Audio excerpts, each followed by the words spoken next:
माकड नसेल ताई होईन का डोंबऱ्याचा खेळ? माकडाला तर नावेत घेतलं पाहिजे का नाही? ते म्हणजे माकडाला घेतो पण माकडाचे हातपाय बांधायला लागतील. माकडेला नावेत घेतलं. डोंबारी झोप लागली, डोंबाऱ्याला बोकड झोपून गेलं, नावाडी नाव वागतोय. हे पण झोप कुणाला नाही. हा बघा हे पोरांना कळते.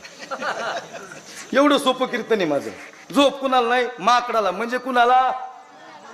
मनाला झोप नाही गड्या. ह्या कोशिवनी त्या कोशिव त्या ते नाही वे ते काळा तांबडा पांढरा पैसा काहीतरी आलथा मध्ये बघा. ते लय गोठाळा झाला सगळा. सगळ्यात जास्त नोटा हिकडल्या डिपार्टमेंटकडे निघाल्या. लक्षात आलं का तुमच्या? त्या चिपट्यात नेईन डब्यात नेईन डुब्यात नेईन पुन्हा कशा 500च्या काढून आमच्या बी पाकिटातली आमच्या घरचीने काढून घेतली होती. मी म्हणतोय सप्ताह कमिटीने या खादी नोट कमी भरती का काय नो? कीर्तन रेंजला आलं नाही का काय नो? आणि मग लॉक ते नोटाबंदी झाल्यावर कळलं हे हिकडल्या डिपार्टमेंटने सगळं ओढलंय गणित.